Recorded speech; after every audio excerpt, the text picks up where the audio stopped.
I have the pleasure of introducing this wonderful woman, Carla Knorowski.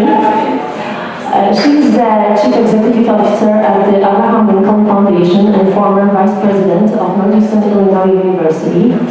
She has also held leadership positions at UIC, where she cultivated many collaborative relationships with institutions in Poland.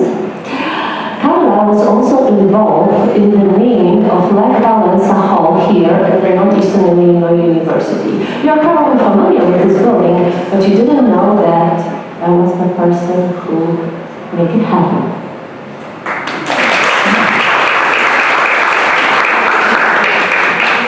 Diann Marsalek, judge of the Circuit Court of Cook County and the supervising judge for the first municipal traffic court.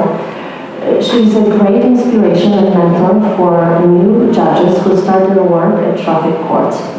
Welcome. And Erika Wozniak who is a CPS teacher for over a decade. Erika also received the American Federation of Teachers Everyday Hero Award this year in recognition of her work in Chicago. She's also a co-host of Girls Talk with Jim Sabella and Haydout.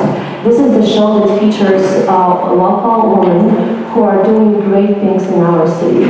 And that's how I met Erika. I went to the show and I saw what she and her friends were doing, and it was amazing. And they have a huge sense of humor.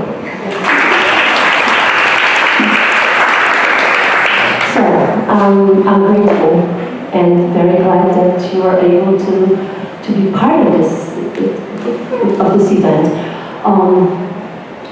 All of you are leaders, great leaders.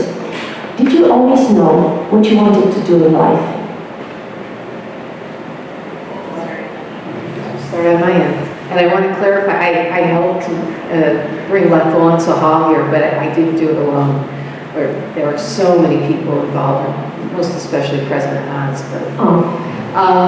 No, actually, I didn't know what I didn't know what I wanted to be when I grew up, and I still am searching for the answer. I think it's important that we always try to reinvent ourselves, so I'm constantly thinking of what's right around the corner. Having said that, I knew I always wanted to make a difference in whatever I did, and so every position I've ever held, I've really worked to consider how do I make a difference, not just in the institution that I'm working with or the people that I'm serving, but also in my life. So early on, I knew I wanted to go into the field of law. I knew that I wanted to be able to help people, to bring justice, and to make sure that everyone had access to the justice community. But I also knew, too, that besides doing that as a professional level, that I wanted to make sure that I would give back to the community, because the community had always been very good to me. So whether that was in a neighborhood sense, in a political sense, in a professional sense, to try to make sure that I always helped other people through some form. Thank you for having me, by the way. So yes, I wanted to be a teacher since I was 3 years old. My dad was a teacher for 38 years, and I was one of those kids who I went to school and I played school, and I always wanted to be a teacher. So yes, and that's never wavered. But as far as the work I've been doing lately, I just kind of, with that sense of wanting to be a teacher, you also have the sense of wanting to make the world a better place. So I'm doing that in my own little ways, in my own pockets in the city, or at least trying to do that. So, but yes, I wanted to be a teacher for as long as I can remember. It's my dream job. So, Dr. Knorowski, so how did you choose your career path? I like to say my career path chose me. I knew I was going to go into some type of nonprofit work, but I was minding my own business working at the Museum of Science and Industry in operations, and I got a call from my former high school coach who said, "Do you want to write a magazine a small little newsletter for your alma mater? And I said, sure, and I started doing that, and then when I got there, she said, well, actually, we want you to be a development director. And I said, well, what is that? I have no clue. She said, well, you could, once in a while, you'll raise money for our institution, you'll write for our institution. And so I said yes, and 30 years later, I've made a career of it, and it's been very inspiring. It's very inspiring to work for a cause, no matter what the cause is. Did you have a mentor? I had many mentors, starting with my parents. I think a lot of times we have misconceptions that we should have a mentor that's larger than life and that this person has all the answers, and that's not really the case. I've had people who've mentored me that were in positions far above the position I had at the time. I've had people who've mentored me who actually reported to me. I think you have to be open to what people come to the table with, open to what your needs are and how you can grow, and that's where your mentors come from. So I've had a lot of great mentors in my time. What about you, ladies? Did you have a mentor? I agree. I wouldn't necessarily say I felt that I had a mentor, but I did have a lot of people that influenced me, whether it would be my parents, my family, some of their friends, and as you would get older, your teachers, and a lot of people would leave a mark on me. I think mentoring is really important. We're very happy, or I'm happy to report that Chief Judge Evans now has a great mentoring program, so all new judges that come into Cook County are going to be mentored, which I think is really helpful to them. They have a big sister or a big brother or somebody out there looking for them, helping them along, answering their questions. It's very intimidating when you start something new, and I understand a lot of you are business people and you're probably nervous about starting your own business, so if you can find a mentor, someone to help you through, it's a great thing to do. If you can give back to somebody, I think that's a great thing to do too. In life, yes, of course, my parents and my dear Aunt Dorothy was always my mentor, somebody who I always wanted to be like.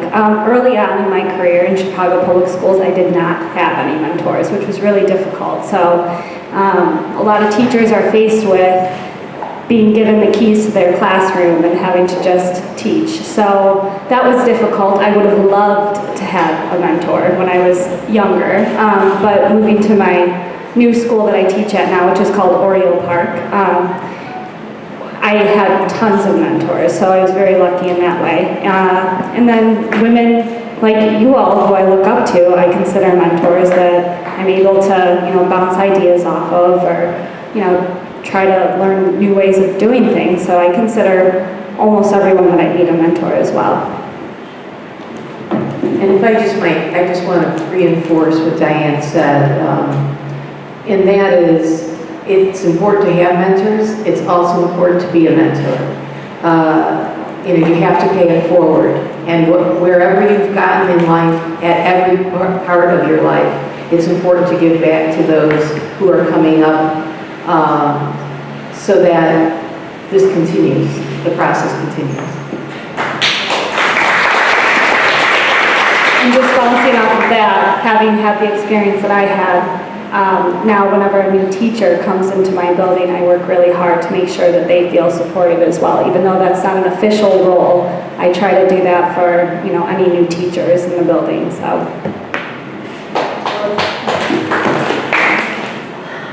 So when we are at the place where we are right now, sometimes everyone sees us like, all right, so we are where we are.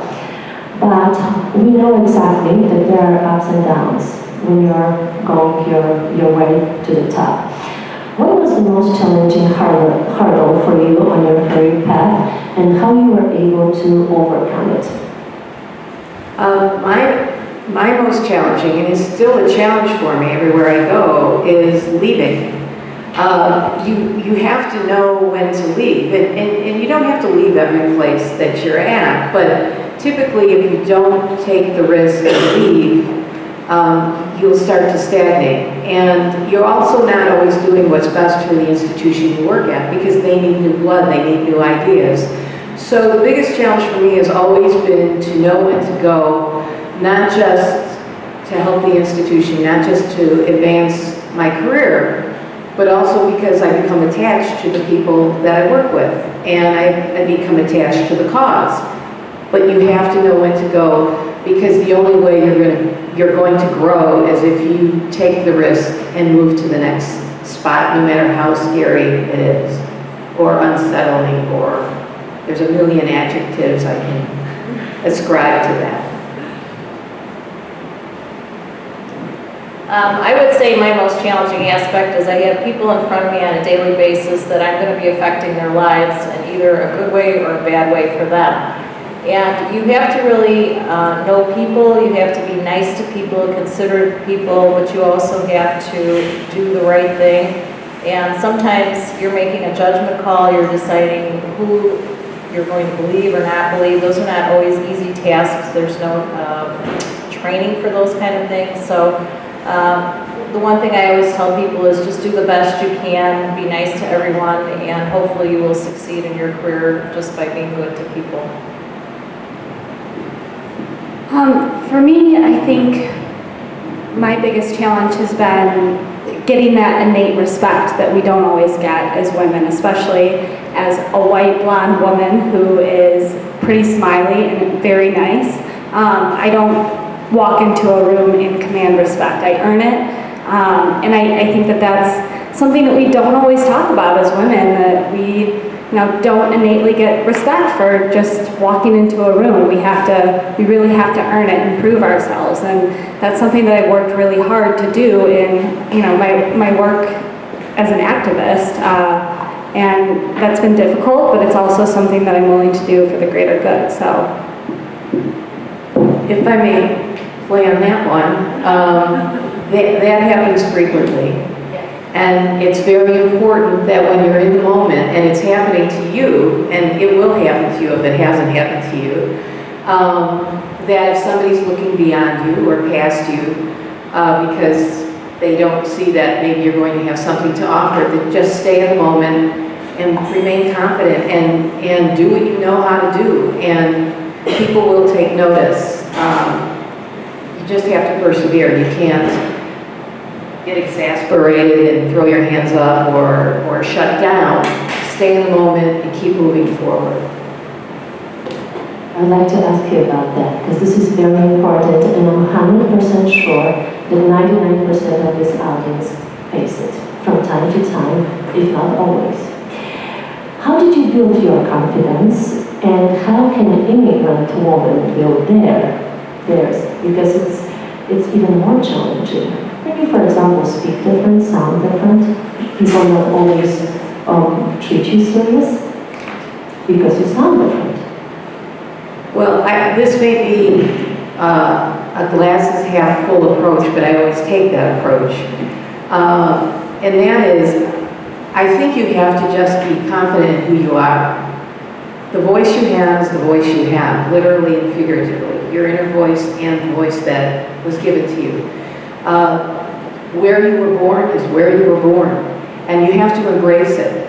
The glory of this country is that it is a nation of immigrants. Everyone who came to this country came from somewhere else. They didn't come from Brooklyn originally. Somebody had to come from overseas. And those who built this nation. And so I think you have to embrace it. And you have to stay in the moment and stay focused, because you have a voice, you have something to offer, and you can't let things like an accent or ethnicity or the color of your hair or the color of your skin hold you back from contributing in the way you know you can. I would also add too that I think you just have to be professional, respectful toward people wherever you go, whether it's on your job or a community function or a business function, association function. You're gonna make an impression on someone, and that's how you gain respect and confidence, by treating people nicely, being active. People will respect you for your activism at any level, and it's great that you're taking the steps by coming to seminars like these, maybe networking professionally with other women, other groups, And this is the way too that you build your confidence, but really it's all about networking, building character, and meeting other people and working with those people. For me, it's putting my head down and doing the work and not worrying about what anyone thinks of me, which is at times certainly hard to do, but putting my head down and doing what I know is best and following my heart, and also being confident in the fact that I have something to say and it's important, and I'm going to make sure that folks have to listen to me. Regardless of whether or not they're treating me with respect at the time, I will always treat everyone that I come in contact with respect. So, but for me, putting my head down and focusing on the work itself as opposed to all the drama that at times comes with doing the work. I'm sorry to keep adding things, but I'm looking forward. well, I want to say, in this day and age, the world has shrunk. And it's not like you have to wait an hour to make a phone call, whether it's from America to Poland or, to Australia or wherever. And so this is a global society we live in now. And it's a technological one. So you can have a Skype meeting with someone from India and someone from Romania and someone from Chicago and someone from Poland, and there is a myriad of accents and there is a myriad of cultures, so it doesn't matter. Immigrant status doesn't matter from that standpoint. In fact, it is a blessing, it is a plus that you can bring one culture that perhaps you were born into, and now meld it with the culture of being American or being in America. So I say embrace it. So let's go back to the past. How did you build your confidence? I'm assuming it was the time that you did not have this information that you have right now. Well, I think the best way I built it was when I failed and when I was put in a box and when I did feel like, oh, gee, this isn't working. I'm the only woman in the room. I mean, I once was on a bus going to O'Hare at 6 in the morning, and I counted, I literally did this, I'm a crazy person maybe. I counted 51 people on the shuttle and I was the only woman. And you put your head down and you go. And so I think I just had to say, if it wasn't working, let me look back on how it can work the next time and not let it get to you, but let it help you grow. So. I would add, when I went to law school, which was the late 80s, at the time there were like 13 women in my class of about 250 people. So we felt a bigger pressure on, the women felt a bigger pressure that we really had to succeed because we had all these males who basically thought we shouldn't be there or they didn't think we could keep up with them. And we tried to prove them wrong, which hopefully some of us did that.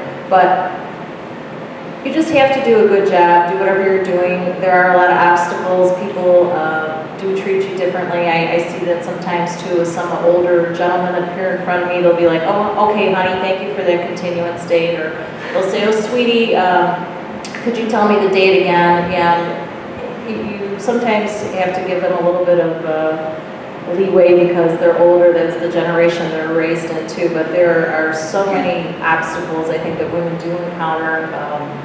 And you'll see that along the way. And sometimes you just have to be a little thick-skinned and take another advisement. But it does build your confidence that you want to do better and make sure that people treat you well. I built my confidence probably in the past 2 years. So I'm 34. And there was a time where every little thing that I would do, I kind of want to check with somebody else and make sure it was okay. Like, oh, is this okay? Should I not say this? And what I came to learn in these past 2 years is, what's the worst that's going to happen? So I make a mistake, I move forward. And that, for me, helped me to, like I said before, put my head down and do the work and stay focused, because if I say the wrong thing, what's the worst that's going to happen? If I don't do every single thing perfectly, it's gonna be okay. So for me, that brought a lot of power in my ability to just move forward and like I keep on saying this, but and do the work. So sitting at this talk show once a month, I mean, I've asked some really dumb, embarrassing questions, but I'm sure even Margaret, who's been there, doesn't remember, or maybe you do. But it's all good, it's fine. So having that ability to just say it's going to be okay has helped me immensely. And a more practical, when you say do the work, I think that one of the things that's very practical, if you want to build confidence, be prepared. Be prepared. And when you think you're prepared, prepare again. Be over-prepared. Because when you go in, there's nothing like knowing that you are ready for whatever you're going to do. Whether it's something small or whether it's something that you never thought you'd be able to do. And it's really daunting. So prepare, prepare, prepare. And that's another way of saying do the work. So. Yeah, and with that preparation as well, also being okay with it's not going to go exactly how you wanted it to. That's something that I had to come to terms with because I over-prepare for most things and they usually don't go exactly the way that I'm hoping they will. And going back to it's okay, it's fine. Great that you mentioned that you've been listening to other people. We all are. What was the best and the worst advice ever given to you? Oh, wow. The worst advice, and I'll just tell a quick story, was someone told me cash the check. And what they meant by cash the check was fundraising, and somebody sent in a donation. And we had 3 campuses. So there was the same name. So for instance, and I'm not talking about Northeastern, but for the sake of example, it would be like Northeastern A, Northeastern B, and Northeastern C. And someone sent a $25,000 check in, and they sent it to our address, to my office, so it would seem like they knew what they were doing. And it was somebody who went to the A campus, but we were the C campus. And a boss was so desperate that we raised money, and he said, cash the check. It was addressed to you. It's addressed to the campus. They just didn't put, they put C. And I said, but they mean A. And there was this ethical fight. And I didn't cash the check. I sent it to A. And it was an incredible learning experience, but it was the worst advice I'd ever gotten. And Zbigniew Brzezinski, who was National Security Advisor for President Carter, said something phenomenal, and it's been advice that I've followed my whole life, and that is that there's a difference, and I'm sure you come in contact with this all the time, there's a difference between legal morality and ethical morality. Legally, the check was made out correctly. I could have cashed the check. There's no problem. I would not have broken any laws, and I could have moved on. But ethically, it was wrong. And so, and he brings up the point, the problem with a lot of society today is they don't distinguish between legal morality and ethical morality, and they think that it's good enough to get by with legal, and it's not. I would say the best advice was whatever your goals are, that you should try to achieve those and be happy with the life that you choose and the career that you choose and whatever your goal may be. I would say the worst advice was you're too young, you should wait, it'll be your turn at some point, or you're just too young to pursue whatever goal or dream you have. You should never let your age be a block for whatever your goal is. Just take the time now, get to where you want to be. You'll be so much happier if you achieve your own goals.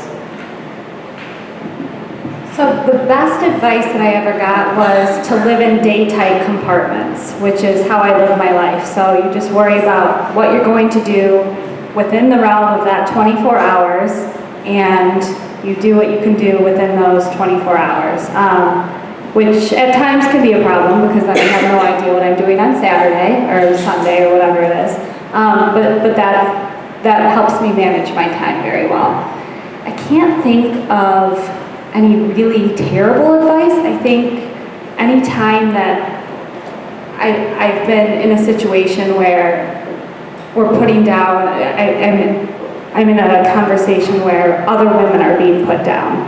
I wish that I would have removed myself from that situation and, you know, taken myself out of that, because what I'm learning is that we need to support each other, and we need to take all that, you know, side weird stuff that we have a tendency to say about each other, and that's something that I've really worked on doing myself, and only being positive and being supportive and building each other up as opposed to putting each other down. So I'm not sure that's advice, if I'm answering the question, but that's something looking back that I wish I would have done a lot more in my teens and 20s.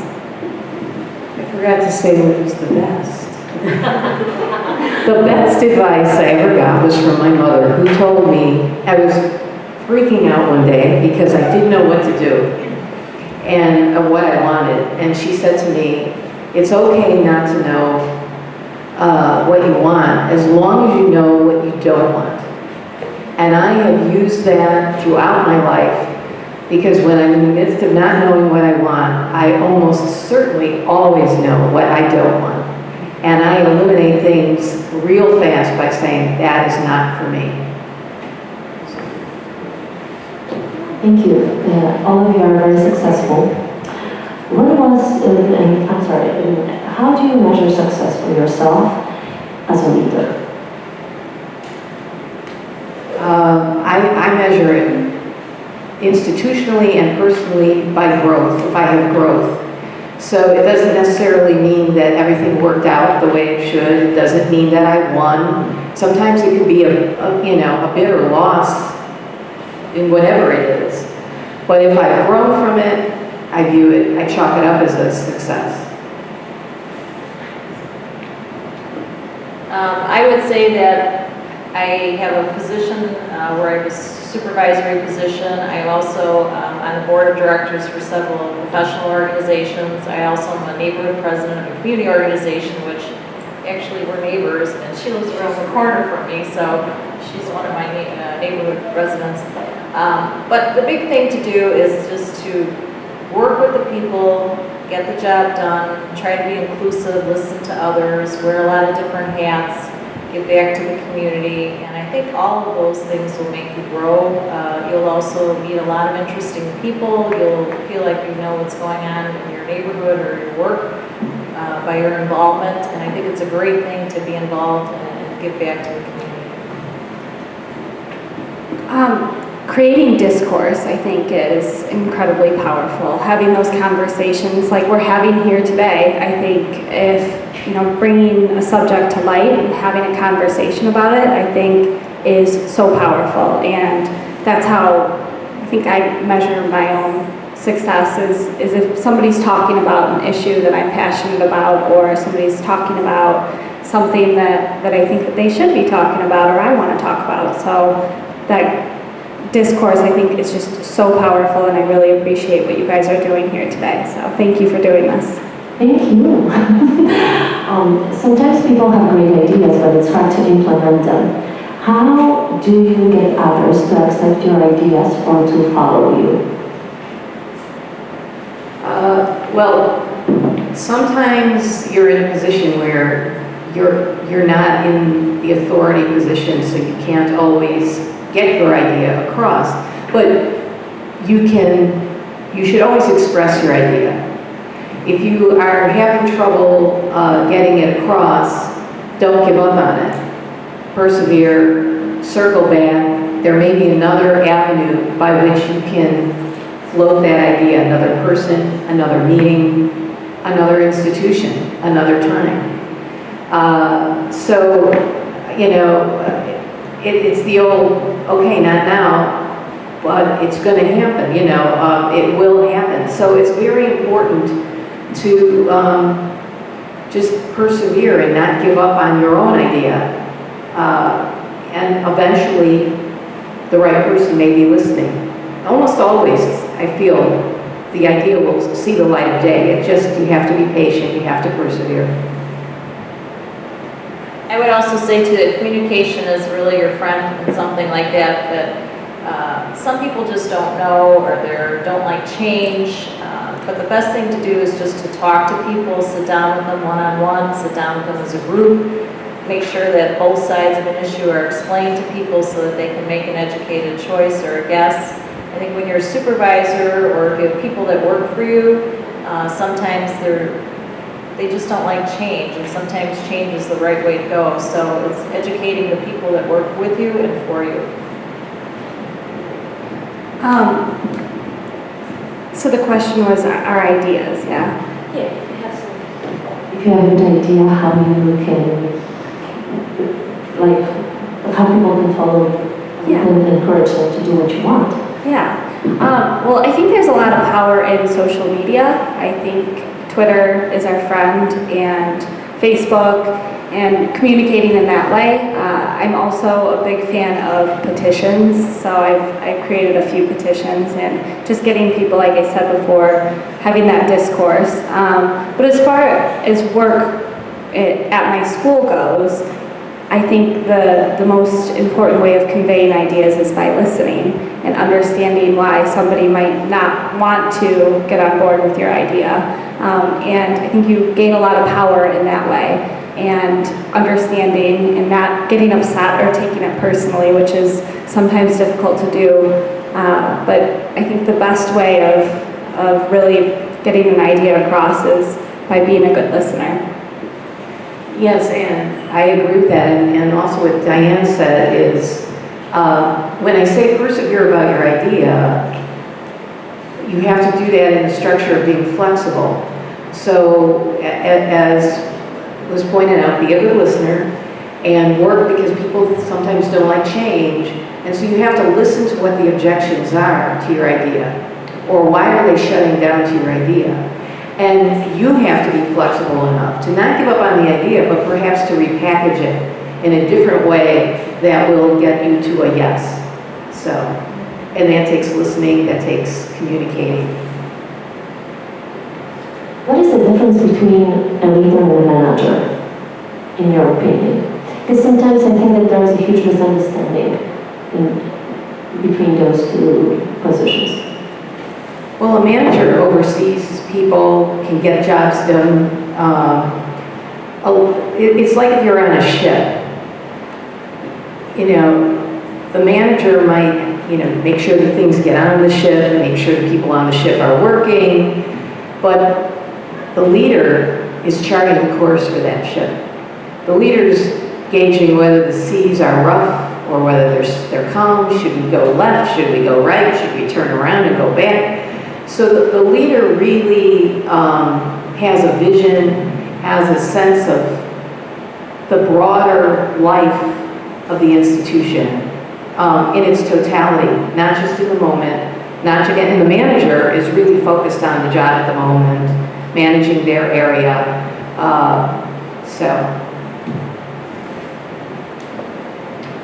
I would also say that it's good if you are the leader to follow by example. A lot of times I'm asking people that work under me to do things, so I do the same things that I ask of them, so that they see that I'm part of them, I'm with them, I'm going through whatever pain they might be going through too. And I think that will gain you respect as a leader when they see that you are willing to do exactly what you're asking someone under you to do. I think the leader inspires, and it makes people want to do more. A leader is different because a leader takes the workers or the masses, and they can just let them go and do their own thing because they've inspired people to do so. I think a manager, like you both said, is somebody who organizes tasks that people then have to do. But when you're a leader, you inspire people to want to do. What advice would you give a person going into a leadership position for the first time? I would advise listening more than talking. I would advise being fair but firm. Having a sense of your power but not being arrogant. Being a team player. those were some of the things. It's always a challenge when you become a leader because there really is no training on how to be a leader per se. So I think a lot of it you're just going to pick up as you go along with whatever position you're in. I agree though, you should just try to work with people, have your objectives, your goals, try to be organized, try to do whatever the goal is, the mission that you're trying to succeed in. Try to get as much involvement as you can with people with you. And I think you will gain respect and leadership skills as you proceed whatever path you choose. Be unafraid. Be unafraid to stand up for what you believe in. Be unafraid to have pushback and be okay with that pushback and not take it personally. And just be able to push through whatever hardships there'll be, because there will be tons of hardships and it's going to be hard. So just pushing through that and moving forward. How do you balance that? How do you balance your life, personal and professional? Well, sometimes it merges. It oftentimes merges. It's very difficult, but I think the personal life is what rejuvenates you to go do the professional life. And it's very important to enjoy and do the things that inspire you personally outside of the job, because otherwise the job could really eat you up, you know. I had someone once say to me, well, you know, we don't have set hours, just work till the job is done. And I said, well, the job will never be done. And they smiled at me with like an evil grin and said, exactly. And so you need to be able to put the parameters on your life balance. And anyone who you work with who doesn't understand that, you know, doesn't understand the essence of what motivates people. Because if you can't be with your family or do things with your friends or do the things that empower you and rejuvenate you, you can't be good at what you do. So. I would agree, you do have to have a balance between your professional and personal life. You should do things that are fun, you should take vacations. You hear a lot of stories about people that are such workaholics that they never do anything, they work, they work, they work. And some jobs, some careers will put that pressure on you where you really are working an incredible number of hours a week, and it's amazing that how people can get up and really function with the amount of stress that they're under. So even if you have one of those careers, you should just take 5 or 10 minutes each day just to de-stress, find something to do just to relax for a few minutes. But it's not always easy with some of the careers that people choose to have the balance, but you have to have some balance. Yeah, for me, balance is incredibly important. My husband doesn't allow me not to have balance, so he makes sure that I have to be home and go out to dinner and do those types of things. But yeah, my personal and my professional life have certainly merged, and being able to be okay with that merging of worlds has also been very important to me. But yeah, taking the time, doing things that make me happy, just make me better in my profession, like going to the gym or going on a vacation or having a nice meal, just make me more productive in my professional life. So that balance, I think, is so important, and actually just makes you more efficient. And I don't know if this is true or not. I've heard it described to women in the past that women try to do it all. So they're going to be a mom, they're going to be a wife, and they're going to be a daughter, and they're going to be a sister, and they're going to have their job. And so I think it's important, so they're going to try to do it all, but I think it's important to know you don't have to do it all. And you have to decide where you draw the line. And no one will draw it for you. They'll just keep coming with the next thing. And the other saying about if you want something done, go to a busy person, that's a lot, that's us in the room. And so you have to draw the line. And being able to say no is really hard sometimes. Being able to utter the words no, which was very hard for me for a long time, and say no thank you, that became a very important role in my own success personally. So much material is written about leadership. Why are there few real leaders in companies and organizations? You know, you sent me this question, I was thinking about it. But one of the things that occurs to me, I see this especially as people are coming up in the workforce, and that is that there are a lot of people very captivated and very taken with the idea of the salary, the title, the benefits, the power, but they're not taken with the work. And so you have people who have all those things, the first four things I listed, that technically make them the leader. They've got the title, they've got everything. But if you don't do the work, and we come back to the work, you're not a leader in my book. So you may have that title, and I may have to call you that title, and I may respect you from the standpoint of you having the title, but that doesn't make you a leader. And I think in this day and age, there are a lot of people who are not focused on the work, they're focused on the prestige of it all. I would also say, from my experience working with a lot of either community organizations, non-for-profits, etc., it's very hard to find people to come into leadership positions. I know each year we're always scrambling, looking for people to be officers, directors, volunteers, and we always are encountered with the response, well, I'm so busy at work, I'm so busy with my children, I'm so busy with this, I'm so busy with that. So it's very hard to find people even to commit to the leadership positions. I think once you do, you find it very rewarding, but I think it's very difficult to find people to be leaders nowadays, and I don't know if it's because there's a time element with them, or if it's the social media that people don't want to get involved because they think it's too risky or there's too many concerns, but we would do so much better if people could just give a few more hours each week or a month just to support some of the causes and organizations, I think. And to echo that, I think when you're putting yourself in a leadership position or you're offering yourself for a leadership position, you're also opening yourself up to scrutiny, and you're also opening yourself up to being criticized and to be hyper watched, and that's really scary, and that's hard, and you have to be really, really strong and confident and be willing to put up with that scrutiny as well. So that makes the decision to go into a leadership role scary.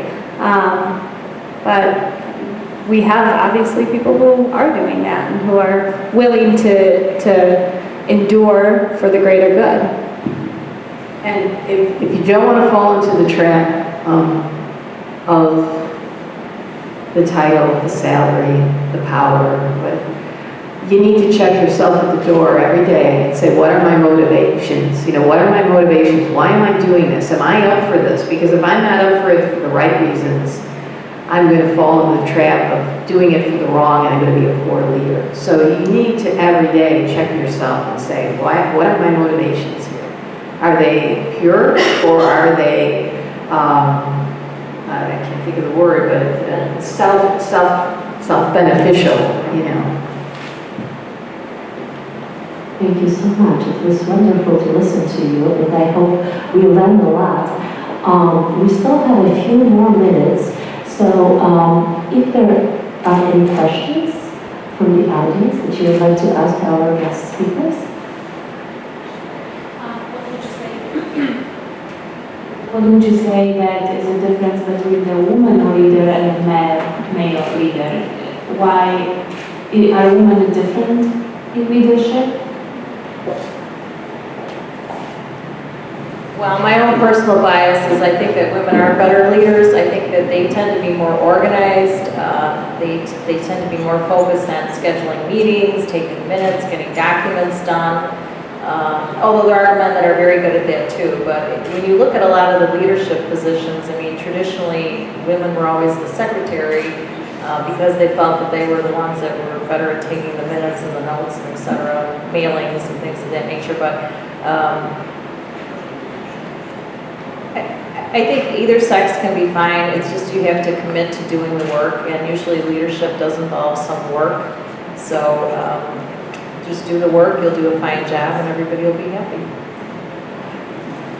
I think this is just an opinion from what I've seen over the years, is I think with men are a little more black and white, and women may approach it from some viewpoints that haven't been seen before, from a more empathetic communication standpoint. But that's why it's been so great over the years that the workforce has been more integrated with men and women, because now all perspectives are being heard, and women can be empowered by the men in the workforce, and the men can be empowered by the women, because each sex is bringing a different viewpoint, a different sensibility to the table, and it's all those sensibilities that really help us do what's best, and have thought of everything, every possibility to really come at it with a good decision, whatever we're doing.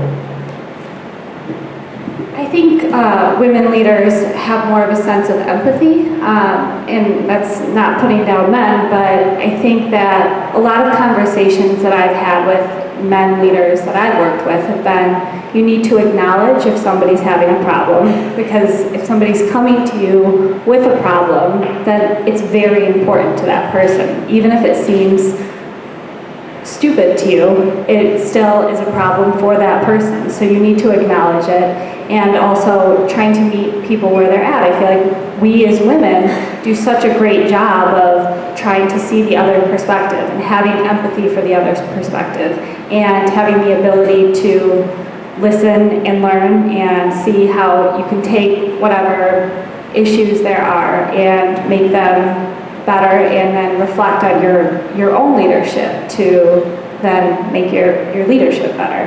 So I think that the general, what I'm trying to say here is that women probably have more empathy than most men. But what I would like to make clear to the two men in the room, I think, is, I mean, this is not a male bashing kind of thing. When we go back to the mentors, to circle back, some of my greatest mentors were men who were not afraid to have a woman in the workplace as a peer, working side by side to advance the cause, and not afraid to put me forward and say, here's a woman that I want to put forward, not because she's a woman, because I was told that I have to put a woman forward on this time, or not because of whatever reason, but because she knows her stuff. And I know she knows her stuff, and she's the best in this position right now. Yeah, and to the credit of the men leaders who I've worked with, they've listened to me and they've said, oh, okay, that's something that I need to work on. Just as I've listened to them, like, hey, don't cry at a meeting. So that's something that I need to work on. And so same thing, it's listening and learning from each other's experiences. But I will men bash. Well, and I think it goes back to goals again, that you do see more women going into the workforce, you see more women that are highly educated, so times have changed in the past 50 or so years that you do see more women out there.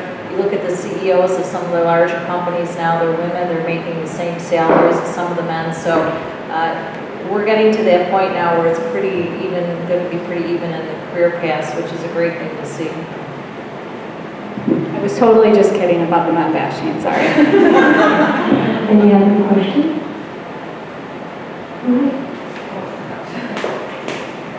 It's like I'm going to ask the last question. This is something that's really important to me. What do you do if you're in the presence of a female leader being undermined, whether it's yourself or it's somebody else? Because I've witnessed it a few times, and after the initial jaw dropping, I feel somebody should do something, and nobody does. So what do you, like, in order to be a leader, you need followers. What if your followers are failing to follow? Are you saying that the leader is being disrespected, or there's a leader disrespecting a woman? No, the leader is being disrespected or not followed. So the leader lays out the rules for, this is how this conference is going to work. Well, you know, that could be a problem with the leader. Let's assume it's not. So they're not following the leader because of why? Unless the problem is, I don't know why, but I think because they're a woman. Oh, I see. Okay. Well, if you're the leader, you have to reassert yourself. And this has happened to me. I had legions of people not accepting me because I was the new anointed leader and I was a female. And you have to assert yourself. And I thought long and hard about how to do this. And I met them where they were at. And I beat them at their game. But I did it in a respectful way. And I did it in a smart way. And so I think when people are not respecting you, you have to come back at them, not in a vindictive way, not in an angry way. You have to be smarter. You have to be more thoughtful. You have to take the high road at all costs. And Diann said this earlier, and it's a time process thing. It's not going to happen immediately. You have to earn their respect. And if you're doing it the right way, eventually that's going to come around. I have never seen it not come around. I've never seen it not come around. You have to be patient. It's really tough. I mean, this can last years sometimes, but you have to persevere. I would say too, you would need to find whatever the issue is or the problem is as to why, if it's just a single issue, if it's a continuing issue, I think you then have to try to figure out how you can resolve that issue, as Carla has said, and come around and bring it back into your favor. Again, maybe you have to communicate with the people that are underneath you or that are undermining you, find out what their issue is, try to get that resolved, try to work together as a team. So you will have some work ahead of you to try to get that resolved, but it sounds like you probably would be able to. Yeah, I've definitely been in situations like that as well, and I myself have been undermined because I assume it's because I'm a woman, but what I have done in the past is I've surprised people by standing up, and that's scary. They don't expect it, and it's hard for me too to say, look, that wasn't right, don't do that, or having a conversation later and saying I really felt like that was inappropriate, and then also letting the leader know, hey, I have your back, because that gives that leader strength as well. Knowing that you have people who are there for you, even if the time isn't appropriate to say sit down or whatever it is. I think, lending your support in different ways can be extremely powerful. Yes, and just know that if you do that, which I subscribe to, there are moments in time where you have to say, this is the person, and this is our leader. You don't maybe say leader, but this is the person in charge, and we all have to respect that this person is the person in charge. But you also have to be aware that when you do that, oftentimes some people will double down, and they will make it even harder for you because someone stood up for you, or you stood up for yourself. And you have to be ready for that, and you have to just keep persevering. Thank you. Thank you. Thank you so much. I think our panel is over. I'm so glad that you were able to be with us today. Thank you so much. It was great knowledge that you shared with us, and I think that we all really appreciate it. Thank you. Thank you.